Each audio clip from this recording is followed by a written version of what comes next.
Good morning, everyone. Welcome back to Automate Live. And I'm super excited for our guests this morning. We have the VP of Commercial Strategy from Belden and Supreme Grandmaster of the Automation Universe, Jeff Winter, joining us. And my name is Chris Luecke, host of Manufacturing Happy Hour. Jeff, the last time you and I did an interview was 2023.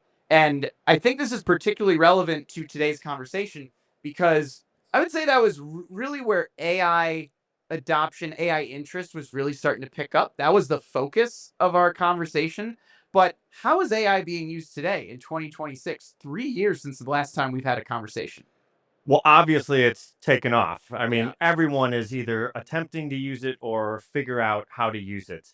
And so it's actually a really hard question to answer because there's so many different ways to look at the subject because it's so broad. I mean, if you look at just like IoT analytics as an example, they said that the industrial AI market was 43.6 billion in 2024 and it's growing at like 23%. And they had like something like 48 different operational use cases there, and they had quality and inspection being the highest from a market percentage, with I think it was like optical inspection being the number one. Yep. But if you looked at it in terms of adoption, it was actually production optimization. So depending on where you're spending money versus where you're just using it. So what that tells me is more people are using it for production, but when they use it for quality, they're spending a lot more at it.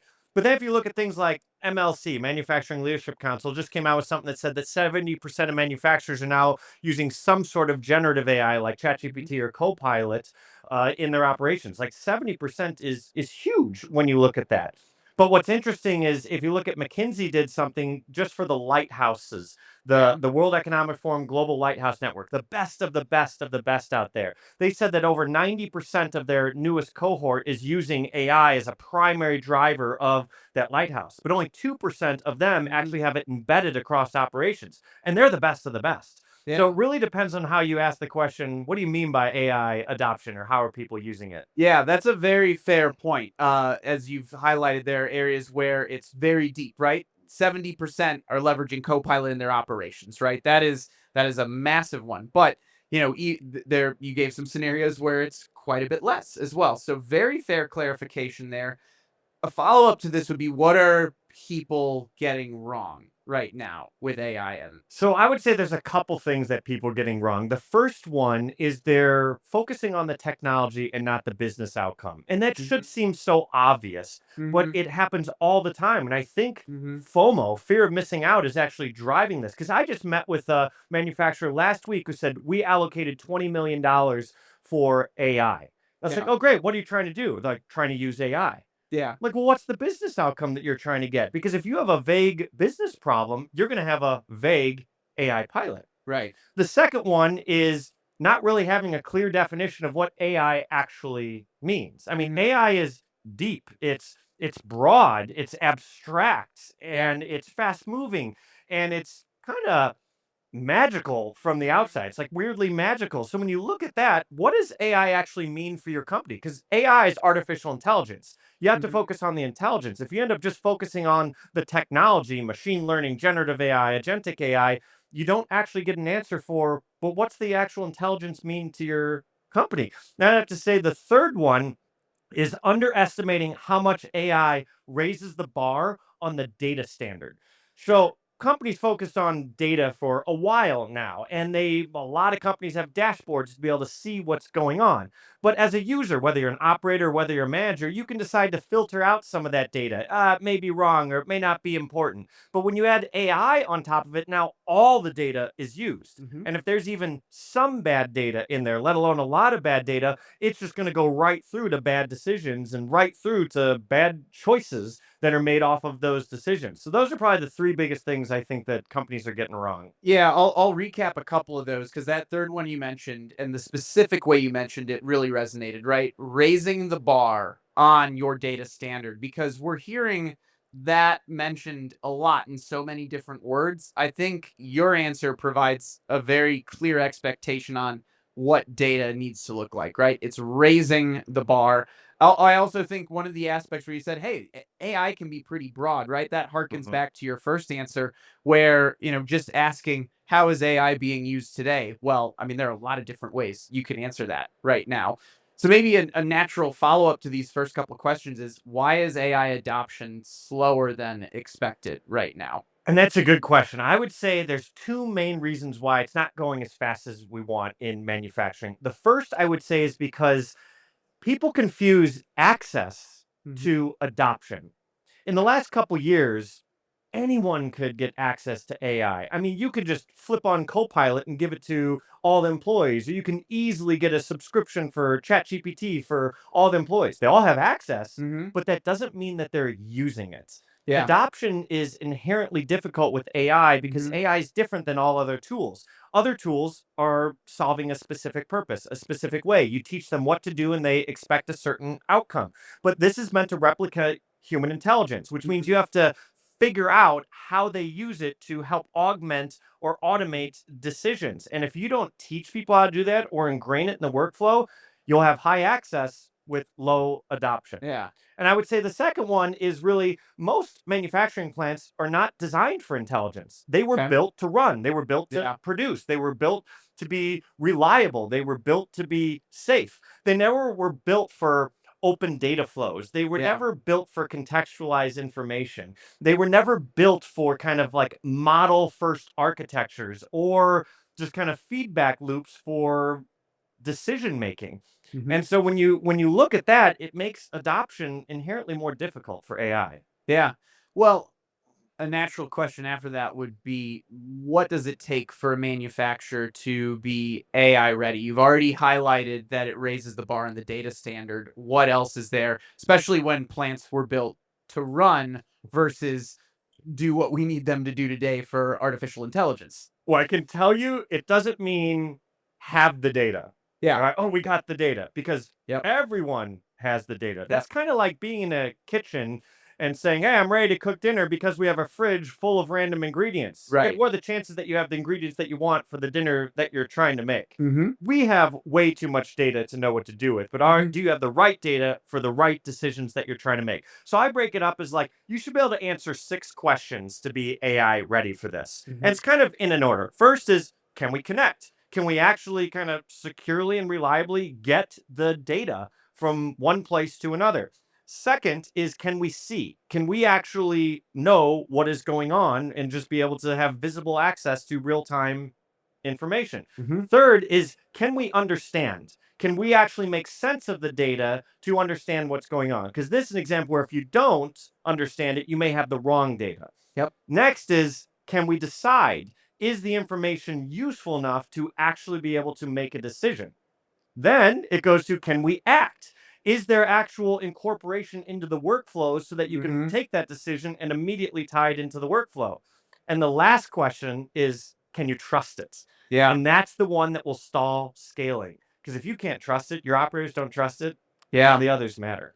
Yeah, that's a great point. And also just back to your number 5, can we act? Like I imagine there's also and really number 6, can you trust it? That goes back to the culture at the facility as well. That's not just a data thing. That's like, does this manufacturer have that trust, that ability to act? But I'm gonna do a quick recap for everyone because that was really important stuff. 1, can we connect? 2, can we see? 3, can we understand? 4, can we decide? 5, can we act? And 6, can you trust it? So that's your checklist. Again, that great kitchen analogy. Now, maybe a more specific question to what you're doing now with Belden, because I've interacted with you throughout your career. But can manufacturers modernize without replacing anything, right? We've talked about, hey, what does it take to be AI ready? Number one, you said was, can we connect? So I'm very interested to hear what modernization looks like in the context of this readiness. I mean, I'd say yes, you have to. I mean, Mm-hmm. manufacturing is an industry with an extremely expensive capex and OpEx budgets. I mean, they have massive machine Mm-hmm. installations. They have, large software investments. And even if the machine is old or the software is ugly, they're still important and they still work for what the company is looking to do. So modernization cannot mean just throwing out the old and replacing it with new. You have to be able to leverage what you already have. You have to be able to connect. You have to be able to expand, and you have to be able to translate it to a modern world. And that could mean adding something as basic as a network, or improving a network. Could be adding a gateway. It could be adding edge intelligence. It could be adding middleware. It could be adding software. It could be adding applications. Whatever's necessary to make sure that you collect the information and contextualize it to make use of it. And I would say Belden really fits into that conversation, because Industry 4.0 is not just about the newest machine Right. or the newest algorithm.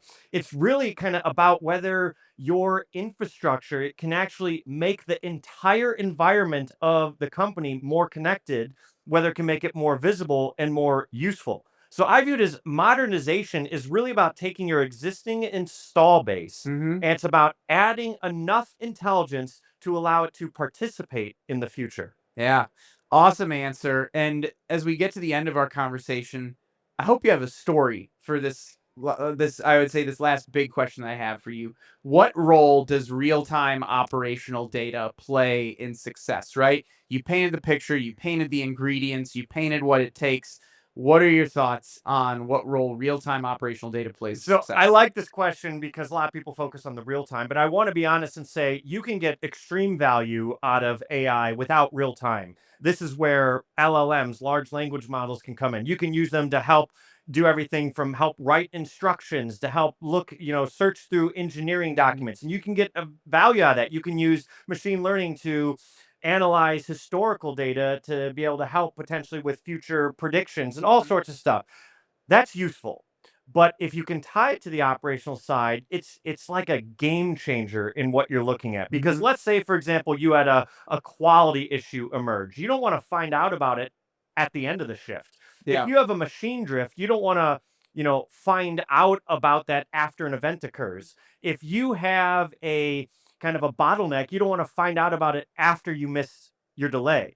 You want to be able to make sure you're seeing this in real time. If you can do that, you can transform entirely your operations. Because manufacturing, I like to view it as it's a game of small signals that turn into big Mhm. consequences. Mhm. And if you can figure out what those small signals are that lead to big consequences, it will transform your business. So if you Yeah. don't use the operational data, think of it as your real time operational data. You're applying AI around the business. This allows you to apply it to the business. Yeah. And that's where you can have a profound impact. Well, Jeff, I have one final question, and this is going to go back to something you mentioned in the last answer. You were talking about Industry 4.0. And what I think is interesting is a lot of our conversations here at Automate Live here in 2026 have been focused on AI, physical AI agents, as you can imagine. You built your reputation in the industry. You've done a great job of being one of the best authorities, one of the best resources, knowing what the data is for AI, Industry 4.0. Now, you mentioned Industry 4.0. We haven't heard that mentioned like we did nonstop when we started Automate Live 5 years ago in 2022. Are we still in the era of Industry 4.0? Has it just expanded? I'm interested to hear your quick take on that. Quick take will be hard, but Yeah. there's two viewpoints of Industry 4.0. You're either viewing it as a vision of the future based off of Hmm. what's possible, and that was more the original heritage of how Industry 4.0 came out in Yeah. 2011 at Hanover Fair in Hmm. Germany, as they had like 9 key principles of what Industry 4.0 meant. The other view is it's a description of the time period that we're living in right Right. now. And if Yep. you view it that way, yes, we're absolutely living in it Yeah. because we're going through the transformation and it's evolving as new technologies come Yeah. out, but it's about the change in all of the industry happening kind of simultaneously, not any individual company. Hmm. Now, what's interesting though is if you actually look at Google Trends, Industry Yeah. 4.0 is at an all-time high, which is contradictory to what some people think. They Interesting. go, "Oh, I don't hear it as much." Yeah. Now, funny though, smart manufacturing has overtaken it. So Interesting. Industry Okay. 4.0 is at an all-time high, but smart manufacturing has actually overtaken it. So I would view it as the concepts are all still there. It's still think something great to reference from a description of the changes that are happening? And Yeah. is your company taking advantage of not just AI, but all of the disruptive technologies out there collectively to transform your big business to thrive during this time? Yep. That's what Industry 4.0 is about. And it'll be a long time before we have another major revolution at that magnitude. Yep. Well, whether it's been Industry 4.0, whether it's been AI, like the focus of our conversation today, if you're out there, you need to be following Jeff Winter. He is your pulse on where the industry is and where it's going. Jeff, thanks so much for being a part of Automate Live. Thanks for having me. We'll see you later. I'm Chris Luecke with Manufacturing Happy Hour. We'll be back for more very soon.